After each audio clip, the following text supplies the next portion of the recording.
The image still lingers. Confetti falling for someone else. A Game 7 that slipped away. A season that ended one out, one swing, one heartbeat short of history. For the Toronto Blue Jays, the offseason that followed was never going to be quiet. It couldn't be. Because when you lose a World Series in the final game, the question isn't if you change. It's how far you're willing to go. And lately, all signs point in one direction. Forward, aggressively, without hesitation. The Blue Jays have already spent big. They've already reshaped their roster. And yet, the moves keep coming, which tells you something important. Toronto doesn't believe this roster is close. They believe it's unfinished. The most recent clue arrived not in the outfield, but on the infield dirt. Kazuma Okamoto, a powerful bat, a calculated signing. A move that, on the surface, filled a need, but underneath, may have unlocked something much bigger. Because once Okamoto arrived, the picture became clearer.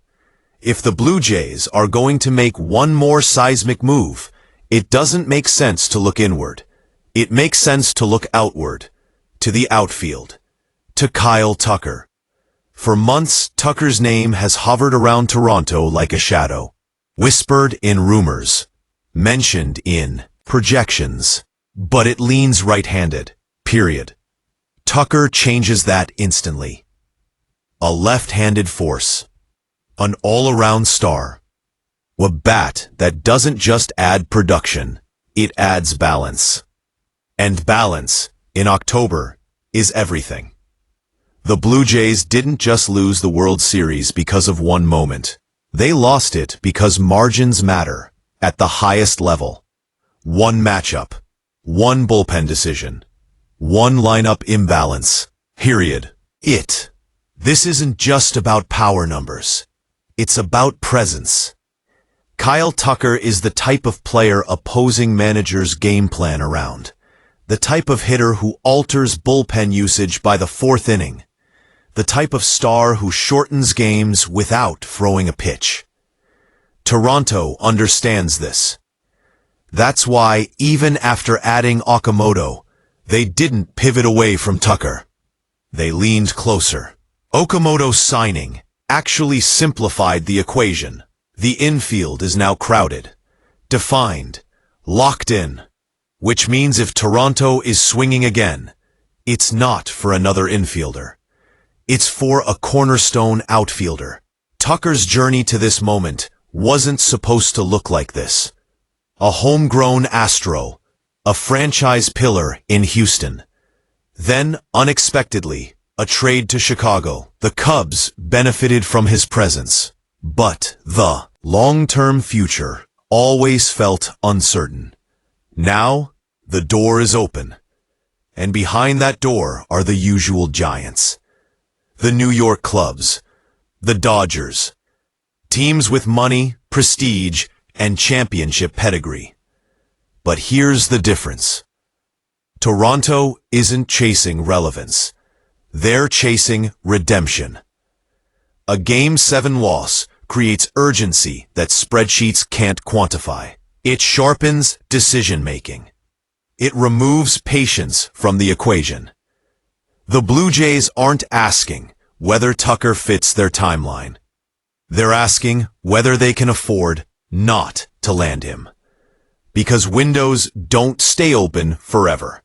This core knows it. The front office knows it. Ownership has shown it with their checkbook. And Tucker knows it too. He's not just choosing a contract. Subscene. He's choosing context. Where does he slot into? A lineup? What does October look like? Is this a team built to get there and built to finish the job? It's a team built. Toronto checks every box.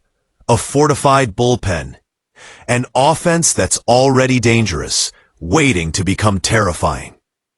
Add Tucker, And suddenly the loss in Game 7 stops being a scar. It becomes a turning point. Of course, nothing is guaranteed. Markets shift, agents posture, numbers change. But the momentum feels real. The longer this offseason drags on, the more Toronto's name refuses to disappear from the conversation. And that's not an accident. This front office knows how history remembers teams like this. Not by how close they came, but by what they did next. Kyle Tucker is more than a free agent target. He's a statement. A declaration that the Blue Jays are not satisfied with being contenders. They want to be inevitable. So now the waiting begins. For a call, for a signature, for the final domino to fall. And if it does, if Tucker puts on that jersey, the story of that Game 7 loss will change forever. It won't be remembered as the end. It will be remembered as the moment Toronto decided to go all in. Do you think Kyle Tucker is the missing piece? Or is this a move that could reshape the Blue Jays for the next decade?